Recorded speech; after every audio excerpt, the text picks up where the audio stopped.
नमस्कार, आपण पाहत आहात रॉयल महाराष्ट्र न्यूज. सत्य, निर्भीड, निष्पक्ष आणि विश्वासार्ह पत्रकारितेचा आवाज. या ठिकाणी वाटार केरोली जिल्हा परिषद गटासाठी भारतीय जनता पार्टीच्या वतीनं या ठिकाणी वाटार केरोली जिल्हा परिषद गट आणि वाटार केरोली पंचायत समिती गट आणि आर्वी पंचायत समिती गट या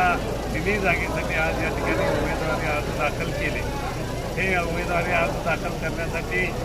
या ठिकाणी उपस्थित असलेल्या वाटार केरोली जिल्हा परिषद गटाच्या उमेदवार सभापती श्वेताबाई गायकवाड,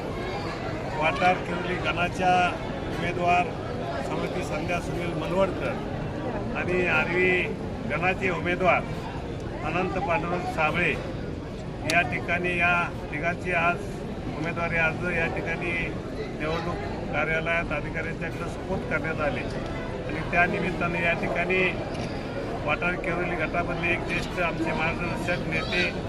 आणि पंचायत समितीचे माजी उपसभापती आणि जिल्हा परिषदेचे माजी सदस्य माननीय व्यंकटराव अप्पा नलवडे,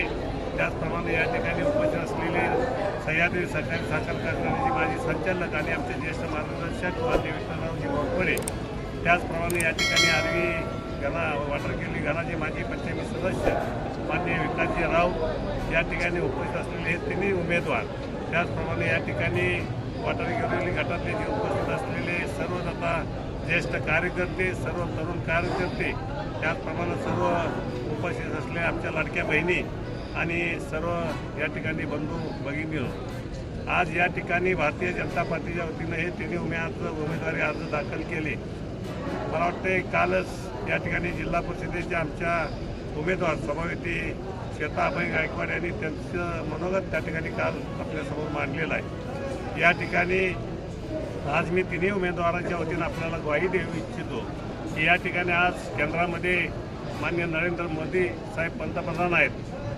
त्यांच्या माध्यमातून आणि राज्यामध्ये माननीय नामदार देवेंद्र फडणवीस मुख्यमंत्री यांच्या माध्यमातून या ठिकाणी आपल्याला गेल्या महापालिका नगरपालिका निवडणुकामध्ये मिळालेलं घवघवीत यश आपण या ठिकाणी अनुभवलेलं आहे. त्याच पद्धतीनं या ठिकाणी सर्व या जिल्ह्यामधले आपले आदरणीय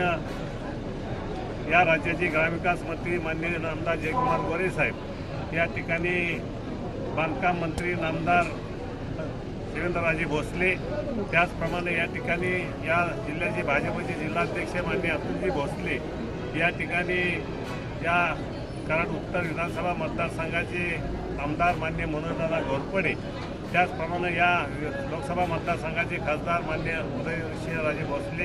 या सर्व नेते मंडळीच्या माध्यमातून एक संकल्प केलेला आहे की आपल्याला माहीत आहे आजपर्यंत खासदारसुद्धा या ठिकाणी पहिल्यांदाच या लोकसभा मतदारसंघामध्ये कमळ फुललेला आहे आणि त्या निमित्तानं या ठिकाणी श्रीमंत छत्रपती उदयनराजे भोसले यांची निवड झाली. नुकत्याच या ठिकाणी 1 वर्षापूर्वी झालेल्या विधानसभेच्या निवडणुकीमध्ये सुद्धा आपण पाहिलं की या जिल्ह्यामध्ये महायुतीचे सर्व अटीजाटी आमदार या ठिकाणी निवडून आले आणि त्यामध्ये भाजपचे 4 आमदार या ठिकाणी निवडून आले आणि त्यापैकी 2 या ठिकाणी राज्यामध्ये मंत्री महोदय म्हणून काम करत आहेत आणि त्यामुळे या सर्वांच्या मार्गदर्शनाखाली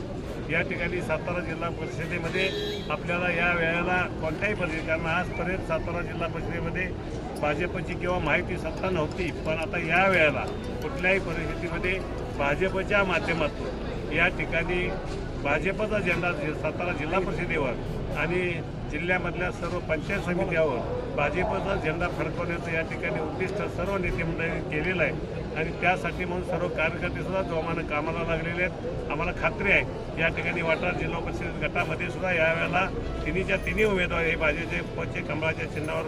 घवघवीत यश मिळवून विजयी होतील अशी मी आशा व्यक्त करतो आणि या तिन्ही उमेदवारांना मनापासून आपल्या सर्वांच्या वतीनं आज या निमित्तानं आपले आमदार मनोजदादा घोरपडे यांचे मामा या ठिकाणी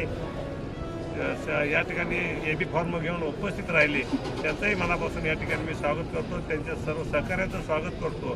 तुमचंही सर्वांचं या ठिकाणी स्वागत करतो आणि आज उमेदवारी अर्ज दाखल झाले. उद्या छाननीचा दिवस आहे, छाननीला उमेदवारांनी आपला असला स्वतः तर ठीक, त्याचं प्रतिनिधी या ठिकाणी द्यावेत आणि 27ला माघार आहे. 27ला माघारानंतर चित्र निवडणुकीचं स्पष्ट होईल. या ठिकाणी त्या पद्धतीनं सर्व कार्यकर्ते कामाला लागतील अशी आशा आहे आणि या ठिकाणी थांबतो. जय हिंद, जय महाराष्ट्र.